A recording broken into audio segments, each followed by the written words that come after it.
සියලු දෙනාටම සුබ දවසක්. ඊතලිය නිවුස් YouTube channel එක ඔබ තවමත් subscribe කර නැත්නම් subscribe කරන ලෙස ප්‍රථමයෙන්ම ඉල්ලීමක් කර සිටිනවා.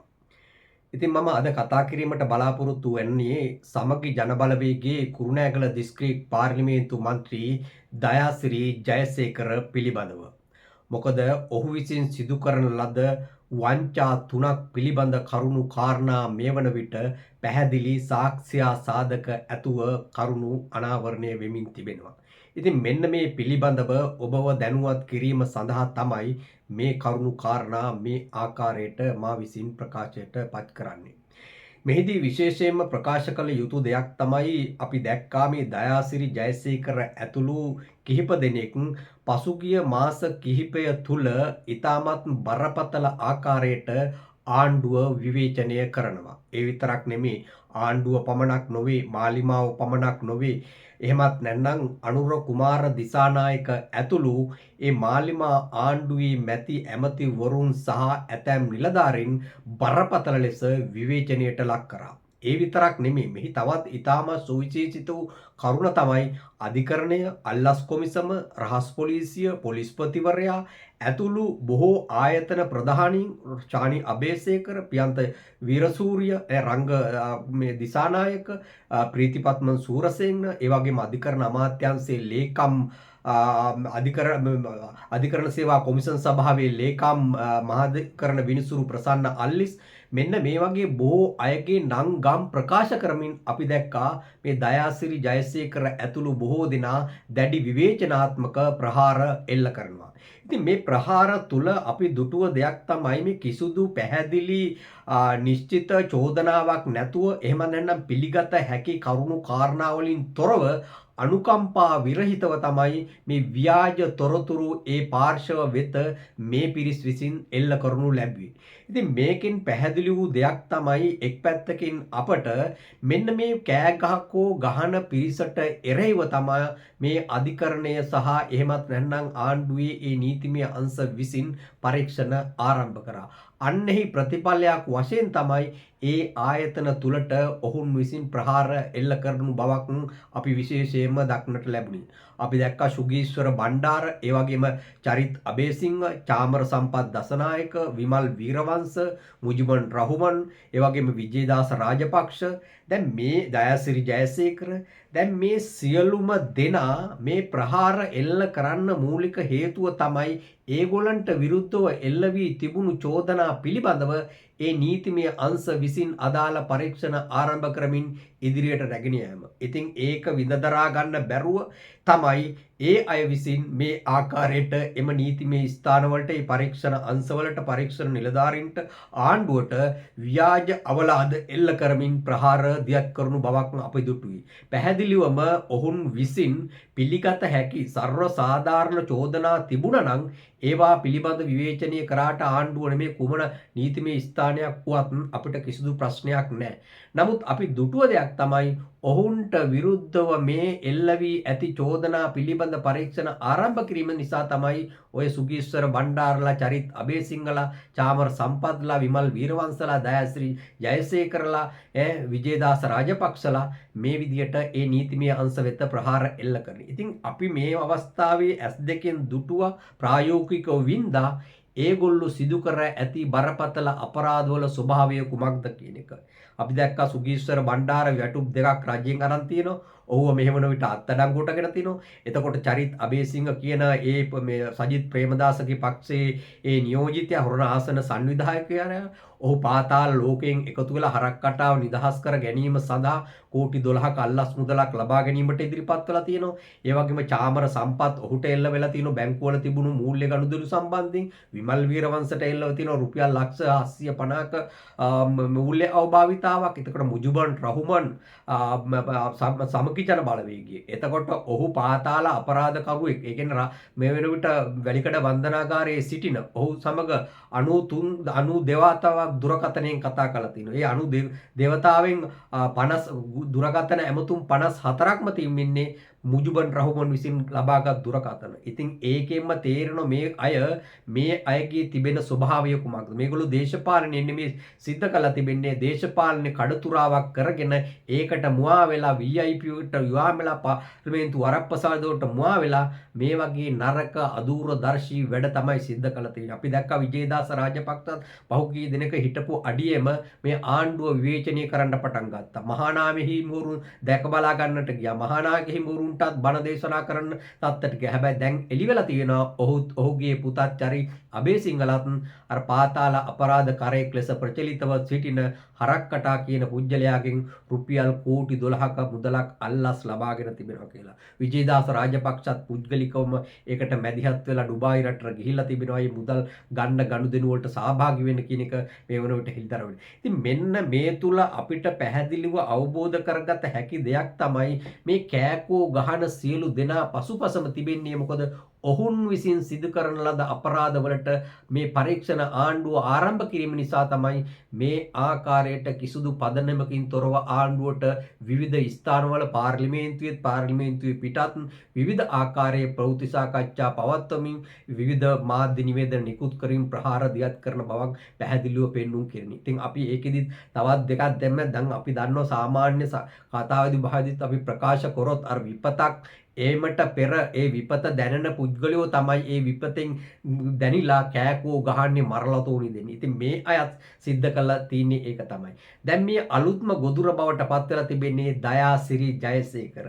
දැන් සුගීශ්වර බණ්ඩාර ඇතුලේ චරිත් අබේසිංහ ඇතුලේ චාමර සම්පත් අපමත විමල් වංශ අපමත ඉදිරියේදී මුජුබන් රහමන්ටත් එනවා. අනිවාර්යෙන් විජේදාස රාජපක්ෂත් අත්අඩංගුවටපත් වෙනවා. ඉතින් දයාසිරි ජයසේකර සම්බන්ධයෙන් මේ වන විට අත්අඩංගුවටපත් වීමේ තත්ත්වයක් ඉදිරි දිනක තිබෙන බවට පැහැදිලිව මේ අවස්ථාවේ ප්‍රකාශ කළ යුතු දෙයක් තිබෙනවා.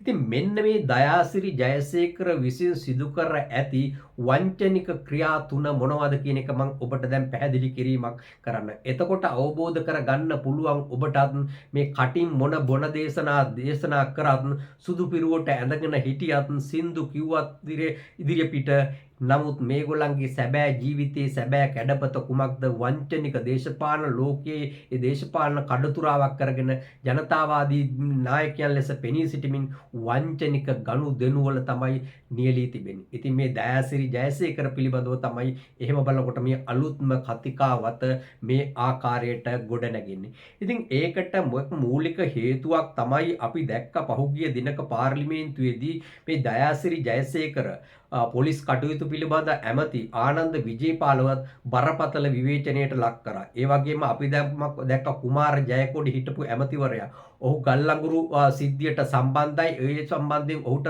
මහාධිකරණයේ චෝදනා ගොනු කළ තිබෙනවා පවා ප්‍රකාශ කරා. නමුත් අපි දන්නවා පැහැදිලිවම ගල්ලඟුරු සිද්ධිය සම්බන්ධයෙන් කුමාර ජයකොඩි හිටපු ඇමතිවරයාට ඒ මහාධිකරණයේ එවැනි කිසිදු චෝදනාවක් මේ වනතුරුත් එල්ල වී නැහැ. නඩුවක් පවරලා නැහැ. එහෙම නැත්නම් අධිකරණයට ඔහු සම්බන්ධයෙන් එවැනි කරුණු වාර්තා කිරීමකුත් සිද්ධ වෙලා නැහැ. නමුත් ඔහු පාර්ලිමේන්තු මන්ත්‍රීවරයෙක් වීමට පෙර එහෙමත් නැත්නම් දේශපාලනට ප්‍රවිෂ්ඨ වීමට පෙර ඔහු පොහොර සංස්ථාවේ සිටියේදී සිදු වූ යම්කිසි ගනුදෙනුවක් සම්බන්ධයෙන් නම් ඔහුට මේ වන විට අධිකරණයේ නඩුවක් ගොනු වී තිබෙනවා. ඒ හැර ඔහුටත් වෙන නඩුවක් ඇති බවක් අපිට නම් දැනගන්නට නැහැ. අනිත් පැත්තෙන් තමයි ගල්ලඟුරු සිද්ධිය පිළිබඳ මේ වන විට ජනාධිපති වරයා විසින් ත්‍රිපුද්ගල ඒ කමිටුවක් පත් කළා තියෙනවා. ජනාධිපති විශේෂ කමිටුවක් පත් කළා තියෙනවා. ඒකේ පිළිබඳව ඒකෙන් හොයන්න පුළුවන්. එතකොට ඒකට විපක්ෂයේද ආණ්ඩු පක්ෂයේද සිවිල් පුද්ගලයන්ටද ඕනෑම පුද්ගලයෙකුට පුළුවන්. එතකොට ඒ ගල්ලඟුරු කොමිෂන් සභාවට ගිහිල්ලා කරුණු වාර්තා කළ යම්කිසි පුද්ගලයෙකුට චෝදනා තිබෙනවා නම් ඒ චෝදනා සම්බන්ධයෙන් කරුණු වාර්තා කළා තොරතුරු ලබා දීලා අවශ්‍ය නීතිමය පියවර ගැනීම සඳහා අවශ්‍ය උදව් උපකාරයන් සහ තමන්ගේ පැත්තෙන් ලැබිය හැකි දායකත්වය ලබා දීමට. ඉතින් කෙසේ වෙතත් මේ දයාසිරි ජයසේකරත් අපි දැක්ක පොලිස් කටයුතු ඇමති ආනන්ද විජේපාලටත් පහුගිය දවසක පාර්ලිමේන්තු කළා. ඔහු ඒ තනතුරටවත් සුදුසු නැති වගේ කතන්දරයක් කිව්වා. තනතුරට සුදුසු නැද්ද කියන එක ජනතාව විසින් තීරණය කරයි එක් පැත්තකින් බලනකොට. අනිත් පැත්තෙන් දන්නකොට අපි දන්නා ආනන්ද විජේපාල වගේ ඇමතිවරයෙකුට දූෂණ චෝදනා තිබෙනවා කියලා අපි කිසිසේත්ම විශ්වාස කරන්නේ නැහැ. ඉතින් අපි දැක්ක ආනන්ද විජේපාලට ඒ චෝදනා එල්ල කිරීමේදී ඔහු බොහෝම සුපෙන්වත් චරිතයක් ලෙස තමයි ඒ කරුණු කාරණා ඉදිරිපත් කරනු ලැබි. නමුත් දැන් අපි දන්නවා විශේෂයෙන්ම මේ ආකාරයට දයාසිරිගේ හැසිරීමක් ඉස්මතු වී තිබෙන්නේ ශනිකව. මොකද එහෙම නැත්නම් පසුගිය මාස තුල මේ ආකාරයෙන් ඉස්මතු වීමට මූලික හේතුව කුමක්ද? ඔහු යහපාලන ආණ්ඩුවේ ඒ කියන්නේ මෛත්‍රීපාල සිරිසේන ජනාධිපති සිටිද්දී රනිල් වික්‍රමසිංහ අගමැතිව සිටිද්දී යහපාලන ආණ්ඩුවේ ඇමතිවරයෙක් වශයෙන් කටයුතු කරමින් සිටියදී ජනාධිපති අරමුදලෙන් තමන්ගේ රෝගී තත්ත්වයක් සඳහා ප්‍රතිකාර ලබා ගැනීමට ඒ අරමුදලෙන් මුදල් ලබාගෙන තිබෙනවා. ඒ කියන්නේ මේ දයාසිරි ජයසේකර ජයවර්ධනපුර රෝහලේ සිටියේදී ඔහුගේ බිල ගෙවා ගැනීම සඳහා ජනාධිපති අරමුදලෙන් රුපියල් ලක්ෂ 5ක මුදලක් ලබාගෙන තිබෙනවා. නමුත් අපි දැක්කා ඔහු පසුව ප්‍රකාශ කර තිබුණා ඒ විශේෂයෙන්ම 2024 ඒ කියන්නේ මේ ආණ්ඩුව බලයටපත් වුණාට පස්සේ 2024 දෙසැම්බර් මාසයේදී පමණ ජනමාධ්‍ය ඇමති නලින්ද ජයතිස්ස පාර්ලිමේන්තුවේදී ප්‍රකාශ කරා අයුතු සහගත ලෙස ජනාධිපති අරමුදලින් හිටපු මැති ඇමතිවරුන් සහ දැනට හිටන පාර්ලිමේන්තු මන්ත්‍රීවරුන් 33 දෙනෙක් කෝටි ගාණක මුදලක් අයුතු ලෙස ලබාගෙන තිබෙනවා කියලා විවිධ ලෙඩ රෝගෝ කියලා සහ වෙනත් දේවල්ට කියලා. ඉතින් එහෙම බලනකොට මේ ලිස්ට් එක පිළිබඳ ඒ 33 දෙනාගේ කෝටි ගාණකයේ මුදල් අවභාවිතාව සම්බන්ධයෙන් මේ වන විට රහස් පොලිසිය පරීක්ෂණයක් ආරම්භ කර තිබෙනවා. ඉතින් ඒ පරීක්ෂණයේ එක ස්ථානයක මේ කියන දයාසිරි ජයසේකරත් ඉන්නවා. මොකද ඔහු ජයවර්ධනපුර රෝහලේ සිටියේදී මෛත්‍රීපාල සිරිසේන ඔහුව බලන්නවලු බලන්න ඇවිල්ලා ඔහුගේ බිල මෛත්‍රීපාල විසින් හිතාමතාම ඒ කියන්නේ දයාසිරි ජයසේකර විසින් ඉල්ලීමක් නොකරම මෛත්‍රීපාල සිරිසේන ඔහුගේ බිල ගිවීම සඳහා ජනාධිපති අරමුදලින් නියෝග කරා කියන කතන්දරයක් තමයි දයාසිරි පසු අවස්ථාවක ප්‍රකාශ කර තිබුණේ. කෙසේ වෙතත් කුමන ආකාරයේ කුමන පදනමක මත තිබුණත් මෛත්‍රීපාල හෝ එහෙම දෙයක් සිද්ධ කරලා තිබෙනවා නම් ඔහුට ජනාධිපති වශයෙන් ඔහු සිටියත් එවකට ඔහුට හිතා මතා ජනාධිපති අරමුදලේ මුදල් වියදම් කිරීමේ හැකියාවක් නැහැ. තමන්ගේ හිතමතු කියලා එහෙම නැත්නම් තමන්ගේ පාක්ෂිකයන් කියලා ඒ තමන් ජනාධිපති කියලා විධායක බලතල උපයෝගී කරගෙන රාජ්‍ය මුදල් අවභාවිතා කිරීමේ කිසිදු හැකියාවක් නැහැ. ඒ නිසා මේ ප්‍රශ්නේදී මේ පරීක්ෂණවලදී මෛත්‍රීපාලට සිරිසේනටත් රහස් පොලිසියට පැමිණීමට සිදු වෙනවා මේ පිළිබඳ කට උත්තර ලබා දීමට. එහෙමනු ඔය කියන ආකාරයට හිතුවත ආකාරයට මෛත්‍රීපාල සිරිසේනගේම අභිප්‍රායම් අභිමතය පරිදි ජයසිරි ජයසේකරට මුදල් දුබුණා නම් දී තිබෙනවා නම් එහෙමනම් ඒ නඩුවේ ඒ පරීක්ෂණයේ විත්තිකරුවෙක් බවට මෛත්‍රීපාල සිරිසේනත් පත්වීමට බැරි කමක් නැහැ. කෙසේ වෙතත් දැන් හෙළි වී ඇති කරුණු කාරණාවලට අනුව මේ ජයවර්ධනපුර රෝහලේ මේ පුජ්‍යලයා සිටියේ දින කිහිපය තුල ඒ નિયમિત බිල රුපියල් ලක්ෂ 3.5ක් වගේ කෙටි මුදලක්. එතකොට ලක්ෂ 5ක් ගත්තනම් ජනාධිපති අරමුදලෙන් ලක්ෂ 3.5ක් වියදම් වුණා නම් බිල් වලට ඉතුරු ලක්ෂ 1.5ට සිදු වුණේ කුමක්ද? ඒක දැන් හෙළි වෙලා තිබෙනවා ඔහුගේ පුද්ගලික ගිණුමට එය බැර කරගෙන තිබෙනවා. ඒ බැර කරගත්තා පමණක් නොවේ දැනගන්න ඇති ආකාරයට මේ පුජ්‍යලයා රහස් පොලිස් පරීක්ෂණ වලට මේ බිල්පත් ඉදිරිපත් කරන්න කිව්වට පස්සේ ඔහු රුපියල් ලක්ෂ 8ක පමණ බිල්පත් ඉදිරිපත් කර තිබෙනවලු. ඒ කියන්නේ ලක්ෂ 5යි ජනාධිපති අරමුදලෙන් ගත්තේ තවත් Tamanට ලක්ෂ 3ක් අතිරික්ත වියදම් වුණා. ඉතින් ඒ අනුව තමයි මේ ලක්ෂ 8ක පමණ බිල් ඉදිරිපත් කර ඇති බවක් දැනගන්නට තිබෙන්නේ. ඉතින් එහෙම බලනකොට දැන් මේ බිල්පත් පිළිබඳව රහස් පොලිස් නිලධාරීන් පරීක්ෂණ පවත්වීමේදී ඒ ජයවර්ධනපුර රෝහලට ගොස් ඒ අදාළ අංශවලින් ඒ බිල්පත් ලබාගෙන ඒ බිල් පරීක්ෂාවට භාජනය කිරීමේදී මේ වන විට අනාවරණය වෙලා තිබෙනවා මේ රහස් පොලිසියට ඉදිරිපත් කර තිබෙන ඇතැම් බිල් ව්‍යාජ බිල් කියලා අනාවරණය වෙලා තියෙනවා.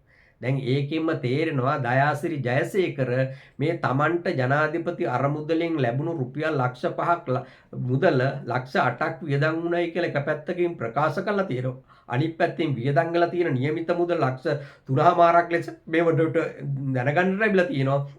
ඒකෙනුත් අර ලක්ෂ 5නුත් ලක්ෂ 1.5ක් එයාගේ පුද්ගලික ගණුමට අරන් තියෙනවා. එහෙම තියෙද්දි අර රහස් පොලිසියට ඉදිරිපත් කළ තියෙන ව්‍යාජ බිල්පත් මේ ලක්ෂ 8ක පමණ මුදලක් වියදම් වුණා. එතකොට ওই ලක්ෂ 5ත් ඒකට වියදම් වුණා කියලා මේ විදිහට ව්‍යාජ බිල්පත් එක්ක තමයි ඉදිරිපත් කළා තිබෙන්නේ. ඉතින් ඒකෙන් අපිට පැහැදිලිව පෙන්눔 කරන දෙයක් තමයි මේ දයාසිරි ජයසේකර කූට ලේඛන සකස් කිරීමක නියැලී සිටිලා තිබෙනවා. ඉතින් ඒකම ඇති ඔහුව අත්අඩංගුවටගෙන රක්ෂිත බන්ධනාගාරගත කරන්න. දැන් ඒ නිසා මේ සිද්ධිය පිළිබඳ මේ වන විට රහස් පොලිසියේ අධ්‍යක්ෂ සානි අබේසේකරගේ නායකත්වයෙන් යුතුව ඒ පරීක්ෂණ පැවැත්වෙනවා. නිසා ඒ පරීක්ෂණවල ප්‍රතිඵලයක් වශයෙන් ඔහුවත් ඉදිරි දිනක අත්අඩංගුවට ගැනීමට තිබෙන ඉඩකඩ ඉතාමත් වැඩි. දැන් එහෙම බලනකොට දයාසිරි ජයසේකරලා ශානි අබේසේකරලාට බැනවැදීම, ශානි අබේසේකරලාව විවේචනය කිරීම, රහස් පොලිසිය විවේචනය කිරීම, පොලිස්පතිවරයා හෝ ආණ්ඩුවේ නීතිමය අංශ විවේචනය කිරීමට ඔහුගේ පැත්තෙන් බලන විට සර්ව සාධාරණත්වයක් ලෙස අපිට පෙන්වුම් කරනවා. මොකද ඔවුන්ට විඳදරා ගන්න බෑ දැන් දයාසිරිට තමන්ට විරුද්ධව පරීක්ෂණ පැවැත්වෙනවා, අත්අඩංගුවට කොයිලා හරි පත් වෙනවා. ඒ වේදනාවෙන් තමයි මේ මොරදී දැන් කෑ ගසන බවක් පෙන්වුම් කරන්නේ. ඒක තමයි අපිට පැහැදිලිව තත්ත්වයක් මේ අවස්ථාවේ පෙන්වුම් කරන්නේ. ඒ විතරක් නෙමෙයි, දැන් මෙතනදී තවත් ඊටාම සුවිශේෂිත කරුණක් තිබෙනවා. ඒ තමයි දයාසිරි ජයසේකර යම්කිසි කාල පරිච්ඡේදයක් ශ්‍රී ලංකා නිදහස් පක්ෂයේ මහලේකම්වරයා වශයෙන් කටයුතු කරනු ලැබුවා. එතකොට මේ මහලේකම්වරයා වශයෙන් කටයුතු කරේ මෛත්‍රීපාල සිරිසේන පක්ෂයේ නායකයා වශයෙන් කටයුතු කරමින් සිටියේදී. ඔහු මහලේකම් දයාසිරි, එතකොට මෛත්‍රීපාල සිරිසේන ශ්‍රී ලංකා නිදහස් පක්ෂයේ නායකයා. නමුත් පහුගිය කාලේ මේ දයාසිරි ජයසේකරව ශ්‍රී ලංකා නිදහස් පක්ෂ මහලේකම් ධූරයෙන් මෛත්‍රීපාල සිරිසේන ඉවත් කරනු ලැබුවා. ඔහුව ඉවත් කළා. ඊට පස්සේ එම තනතුරට පත් කරේ හිටපු අමාත්‍යවරයෙකු වන HR මිත්‍රපාලගේ පුත්‍රයා වන දුෂ්මන්ත මිත්‍රපාලව තමයි පත් කරේ. කෑගල්ල දිස්ත්‍රික් පාර්ලිමේන්තු හිටපු පාර්ලිමේන්තු මන්ත්‍රීවරයා තමයි පත් කරේ.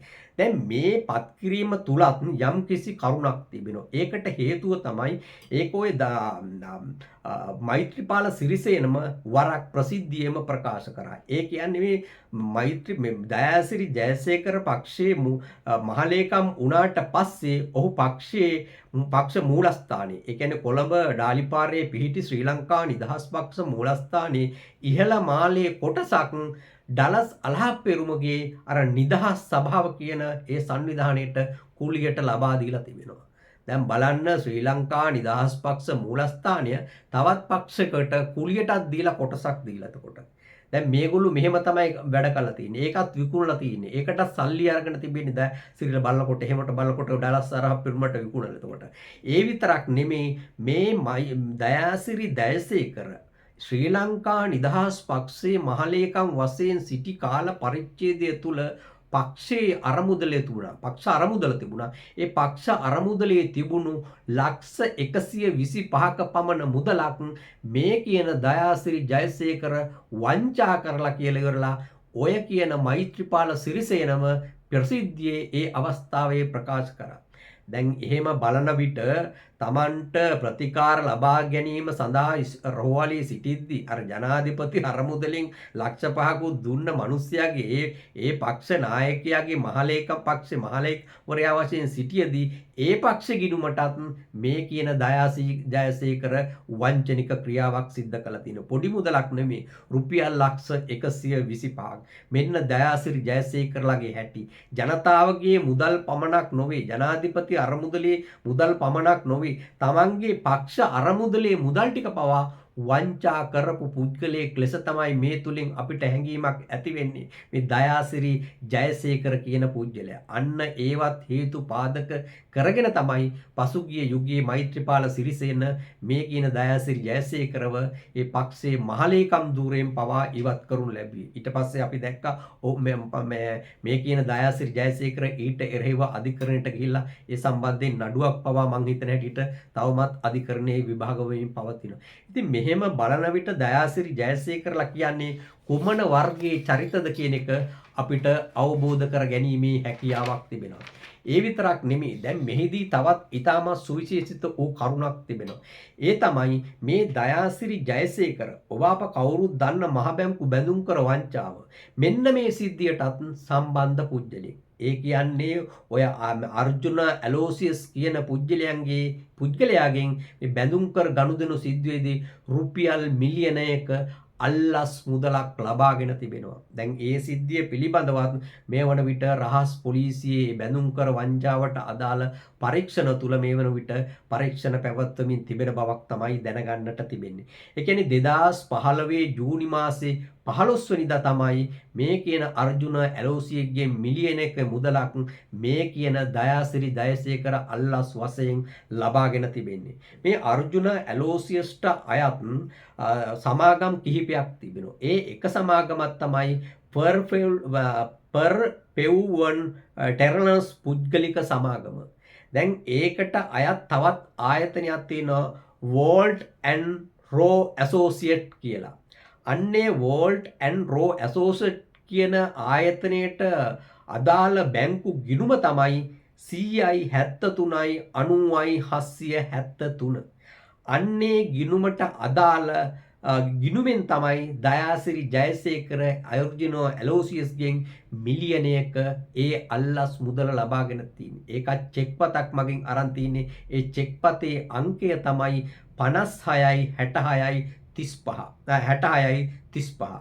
ඉතින් ඒකත් පැහැදිලිවම මේ අනුව කරුණු කාරණා ඇතුව අනාවරණය වෙලා තිබෙනවා. අර්ජුන ඇලෝසියස්ගෙන් ඒ බැඳුම් කර වංචා සිද්ධිය යටපත් කිරීම සඳහා දයාසිරි ජයසේකර රුපියල් මිලියනයක අල්ලස් මුදලක් ලබාගෙන ඇතයි කියලා. ඒ විතරක් නෙමෙයි මේ ආකාරයට ලබාගත් චෙක්පත රුපියල් මිලියනයක චෙක්පත දයාසිරි ජයසේකර මාරු කරලා තිබෙන්නේ ඔහුගේ පුද්ගලික ආරාධනාරිය වූ අමිල කුමාර හේරත් මගින්. මොකද මේ චෙක්පත දයාසිරි ජයසේකර අරගෙන මේ කියන අමිල කුමාර හේරත් කියන ආරක්ෂකයාට දීලා තියෙනවා මේක ගිහිල්ලා බැංකුවෙන් මාරු කරගෙන එන්න කියලා. ඒ අනුව ඔහු විසින් මේක බැංකුවට ගිහිල්ලා කොන ගහිල්ලා මේ ජයසිරි ජයසේකරට මේ කියන මුදල් ලබා දීලා තිබෙනවා. ඉතින් ඒ අනුව මේ අමිල කුමාර හේරත් කියන පුද්ගලයාගෙනුත් රහස් පොලිසිය කට උත්තර අරගෙන තිබෙනවා. එහිදී ඔහු පැහැදිලිවම මේ කියන කරුණු කාරණා ප්‍රකාශ කර තිබෙනවා. දැන් මේකෙන් අපිට අවබෝධ කරගන්න පුළුවන්. දැන් එක් පැත්තකින් ඔහු ජනාධිපති අරමුදලෙන් මුදල් අරගෙන ව්‍යාජ කූට ලේඛන සකස් කරලා ව්‍යාජ බිල්පත් ඉදිරිපත් කළා තියෙන පරීක්ෂණාංශ වලට. අනිත් පැත්තෙන් ශ්‍රී ලංකා නිදහස් පක්ෂයේ පක්ෂ අරමුදලේ තිබුණු රුපියල් ලක්ෂ 125ක මූල්‍ය වංචාවක් සිද්ධ කළා තියෙනවා. අනිත් පැත්තෙන් තවත් විදියට බලනකොට ඒ පක්ෂ මූලස්ථානයේම ගොඩනැගිල්ලේ එක කොටසක් නිදහස් සභාව කියන ඩලස් අලහප්පෙරුමගේ ඒ පක්ෂ සන්ධානයට කුලියට ලබලා දීලා තියෙනවා. තවත් පැත්තකින් බැලුවොත් මේ අර්ජුන ඇලෝසියගෙන් රුපියල් මිලියනයක අල්ලස් මුදලක් ලබාගෙන තිබෙනවා. මෙන්න මේගොල්ලන්ගේ ස්වභාවය. ඉතින් මෙන්න මේ වගේ දේවල් කරපු මිනිස්සු තමයි මේ වගේ දූෂණ වංචා අක්‍රමිකතා අයුතු ක්‍රියා කරපු පුද්ගලයෝ තමයි අද සුද්ධවන්තයෝ ලෙස සමාජයේ ඉදිරියේ පාර්ලිමේන්තුව ඊට අමතර ප්‍රවෘත්ති සාකච්ඡාවලදී ඊට අමතරව මල්ලතු පාර්ශවයේ කියයි ඊට අමතර මේ විවිධ විහාර වලට ගිහිල්ලා මහා නායක හිමුරුන් දැකලා පිරිකරවල් පූජා කරමින් අනේ බොහොම සුද්ධවන්තයෝ ලෙස මේ ආණ්ඩුව හොඳ නෑ මේක ගෙදර යවන්න ඕනේ අපේ හාමුදුරුවනේ කියමින් බොරු බේගල් ඇදබාවෙන් කටයුතු කරන්නේ ඇයි මෙන්න මේ වගේ පරීක්ෂණ වලින් මේ අයට අනාගතයේ අත්වෙන්නේ වැලිකඩ හිරගෙදර මිස පාර්ලිමේන්තුව නොවන බව ඒගොල්ලෝ දන්නවා. ඒ නිසා ඒ තත්ත්වයන් වලින් ගැලවීම සඳහා තමයි මේ ආණ්ඩුව පෙරළලා කොහොම හරි තමන්ගේ ආණ්ඩුවක් ලබා ගැනීම සඳහා මේ වන විට කැස කවමින් සිටින බවක් අපිට පෙන්눔 කරන්නේ. මිනිස්යන්ට විවිධ පාර්ලිමේන්තුවේ පිටතත් විවිධ බොරු චෝදනා ව්‍යාජ චෝදනා